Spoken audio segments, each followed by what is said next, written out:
What's in my everyday camera bag 2025? Don't really have a lot of gear here, so I have very low hopes for this Lav right now. This is a very crinkly shirt. I have laundry going on the side here, so we're gonna rely on this handheld dynamic. I'm gonna see if I can show you everything with one hand. I have a feeling this is not gonna go well. Anyways, the reason I want to make this video is because this is actually new to me. Last year, I was going very minimal. I didn't want to bring anything around with me, and that worked out. It was very nice. It was essentially, I just brought a camera and had it out on this neck strap all day.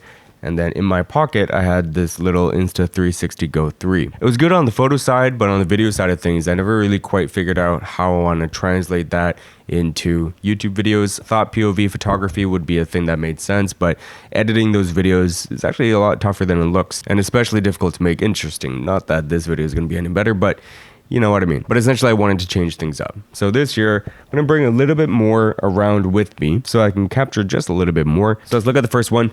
It is the Peak Design 3-liter everyday sling. Really doesn't get in the way, very comfortable, looks sleek, pretty minimal. You don't really see it or notice it. I will say though, in hotter weather, when it touches up against your skin, I start sweating in that spot. So that gets a little bit uncomfortable. In summer, I'd probably want to go even more minimal, no bag, but we'll see if that's possible. Right now though, it's winter, it's cold, so this is perfect. Actually, I don't think I'm going to start with the bag because I am kind of cheating. This is what's in my camera bag, but also my everyday carry. What am I always bringing with me no matter where I go? And that's kind of the main idea behind this setup, is that it's something that I bring with me every day no matter what. Camera. If you're not new to the channel, you probably already know. This is the Leica M-P Type 240. On it, we have the Thypoch Simera 35 f1.4. On top of it is a new mount I'm using for the Insta360 Go 3, which brings us to the second piece, the Insta360 Go 3. This is not the 3S, so it doesn't record 4K, it's just 2.7K, and it's not perfect, but it gets the job done. Last year, I was rocking this primarily with this magnetic pendant, so this would go underneath my shirt, and then the camera detaches from the pod, and then we just stick it on the chest like so. I liked the setup, but because I shoot with the rangefinder, I was finding that I could never really see where the camera was. So you can imagine if the camera's on my chest, fuck it, I'll just show you. So this is the pendant. Probably switching over to Lav audio right now, so sorry.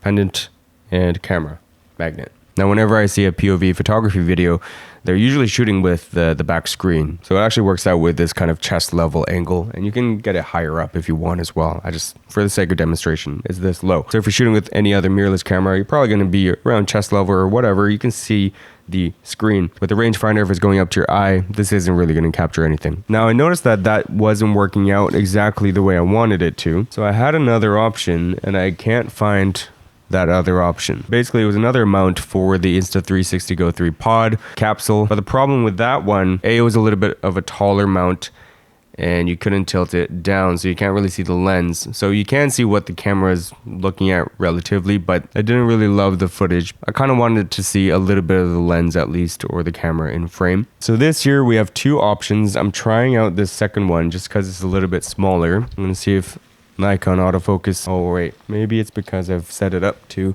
person, face. Will it focus if I get rid of it? Oh, maybe.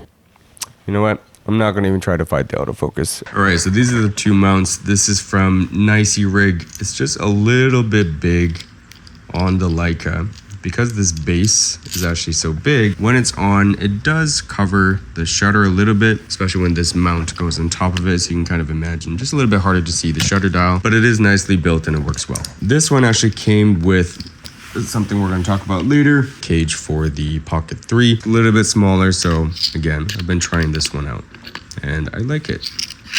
Now, these adapters are both pretty good quality, but this magnetic holder, mount, whatever, for the Insta360 adapter to GoPro, this is pretty shitty. The build quality is just not good. This is the second one I got. Flimsy. And from the marketing, I thought it would actually hold a charge so that you can charge the capsule as you're using it, because the battery life is really short. It's only like 30 minutes. Not the case.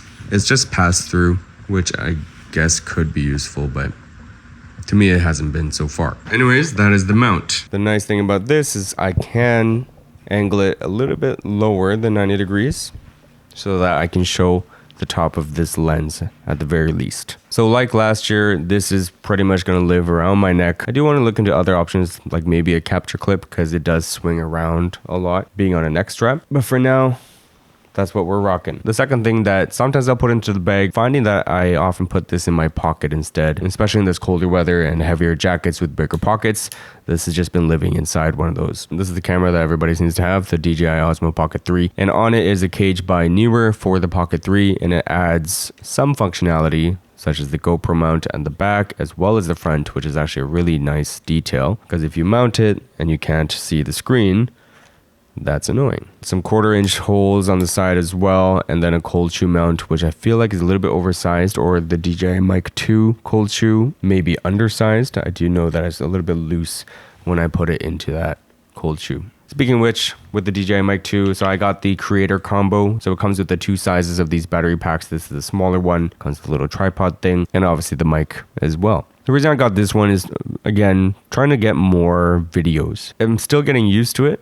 I am trying to take clips every day. It really comes down to me figuring out what the hell I'm trying to edit or shoot and capture. Because basically I want to do the POV photography thing, but maybe in a more contextual way. So more of a vlog-like format, but I gotta figure it out. I don't know. I'm not a vlogger, so that doesn't help. If I don't have the cage on, then I'll use this protective case that it came with, but I don't really love the case either. And one thing right off the bat that I hate about this so far is that the shit doesn't lock when it's off. I thought it would lock into place a little bit better, but it does drift, so the camera does get exposed. I touch it by mistake, even just now. So even with this protective case on, sometimes that camera is peeking out like this. Not the best solutions. I think honestly what I've been doing, or what I did this morning, normally I have this soft pouch for the Insta360 Go, but I just kind of shoving this in like this. This, like my camera, it doesn't really go into the backpack. It just goes into a pocket. And that's the same with the Insta360 Go 3, which we went over. So what actually goes into the bag? First thing is the most important thing, a blower. Maybe second most important, if not more important, is just SD cards, micro SD. The thing I love about this setup right now is that I don't need any fast media. The Leica M-P 240 takes really old Extreme Pro SanDisk SD cards, V30 speeds. Insta360 Go 3 has internal storage, so we don't need it. And the Pocket 3 just a micro SD card. So I have backups if I need it. Most of the time I don't, but it's there. Also have microfiber cloths in this front pocket here. A couple of sealed ones as well if I need a brand new one. The extra battery for the DJI Osmo Pocket 3 also goes in here. Fun little thing is this mini flash by a company called Reflx Lab. Just charges up with USB-C and is locked into one exposure as far as I can tell. So it's always going to release the same power output. To be quite honest, I don't really know how it connects to anything. I just put it into the hot shoe of my Leica M-P 240 and it fires. So I haven't really looked into it beyond that. Now I don't really shoot with the flash that often, but it's so small that I just keep it in here anyways. The Tascam Lav, so I just stole it from the DR10L. I don't really bring the recorder around because I just want to use the Lav with the DJI Mic 2. Then is actually something just as important as the rest, a power bank. This is something that the company sent to me. It's pronounced INIU apparently. They're a fast charge power bank, Cougar P63. Yeah, Cougar is a fun name. There's a lot of details here about the output. And actually, they reached out at a very opportune time because I was looking into power banks anyways. My fiance kind of has custody over the other one that I normally use, or the only one I have, really, the power bank. But that one's an older one. It's by Anker. It's solid, but it only has USB-A, so the output isn't the highest that you'll see. And then the capacity is 10,000, but it's actually bigger than this one. Not as thick as this one, but a lot taller. LCD screen as well, so it's nice to be able to see the percentage. And then this one, there's 3 ports, 2 USB-C, 1 USB-A. The USB-A is 18 watts. One of the USB-Cs is 45 watts. And the one that you can charge this with, but also output from, is 100 watts. So that one is actually the only time that I've seen the PD port on my Nikon Z8 work. And then you can also charge up your MacBook with this as well. So very happy again that they reached out and happy to add this to the bag. I haven't had experience with their other products, and this is not an official review or anything like that.